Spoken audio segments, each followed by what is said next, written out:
여러분 안녕하십니까?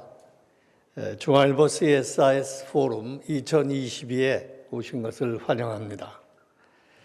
우리는 코로나 팬데믹 이후에 대면 회의를 못했습니다. 오늘은 한국과 미국 전문가들이 머리를 맞대고 실감나는 토론을 할 수 있게 되어서 기쁘게 생각합니다.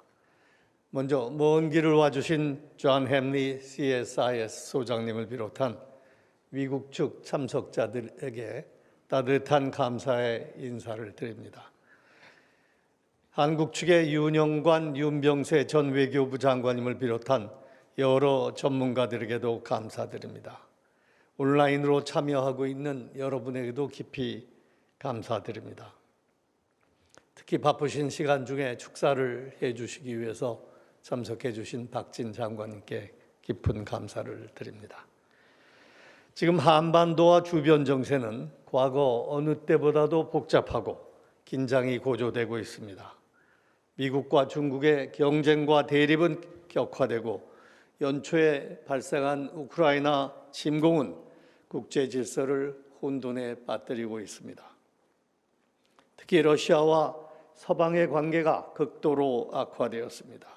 그 여파로 미국을 비롯한 서방을 한편으로 하고 러시아와 중국을 다른 편으로 하는 진영 대결 양상이 전개되고 있습니다.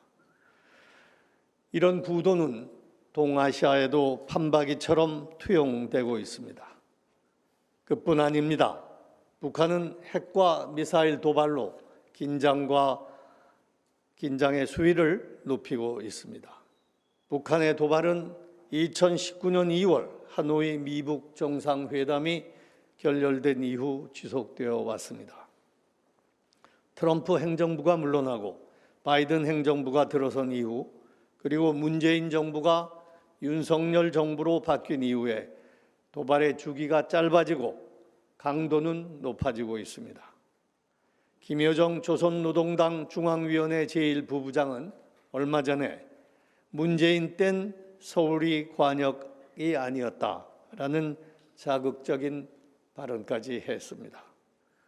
이런 소용돌이 속에서 윤석열 정부는 북한의 도발에 강력하게 대처하고 미국과의 공조를 강화하고 있습니다.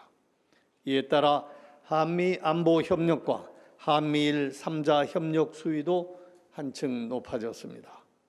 결과적으로 강의 구도가 만들어졌고 한반도의 긴장은 고조되고 있습니다.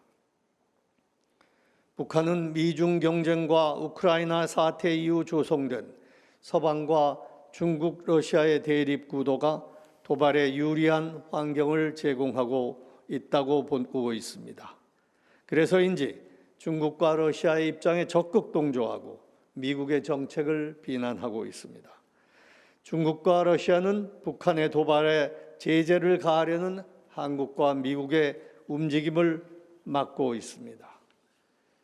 북한의 도발과 중국, 러시아의 북한 감싸기에 대해 어떻게 대처해야 할지, 북한 비핵화와 한반도 평화라는 포기할 수 없는 과제는 어떻게 풀어가야 할지가 여러분과 제게 주어진 엄중한 과제입니다. 윤석열 정부 출범 이후 한미 간에는 인도 태평양 정략, 공급망 등 경제안보, 대만 해협, 남중국해 등 중국과 관련된 다양한 이슈를 놓고 긴밀한 조율이 이루어지고 있습니다. 우크라이나 사태와 관련한 대러시아 정책을 두고도 한미 공조가 강화되었습니다. 중국과 러시아가 이런 한미 공조 흐름에 맞서 공동 전선을 펼칠 것으로 예상합니다. 여기에 북한까지 가세할 한반도에서는 심각한 상황이 벌어질 수 있습니다. 이는 한국 외교가 직면한 새로운 도전이 될 것입니다. 최근 중국과 미국에서는 당대회와 중간선거가 있었습니다. 중국의 당대회는 시진핑 국가주석의 3연임을 확정했습니다.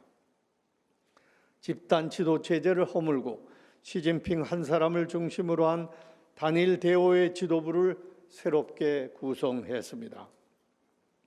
자유민주주의와 시장경제 체제에 기초한 서구식 근대화와 다른 중국식 근대화의 길을 갈 것을 공식화했습니다.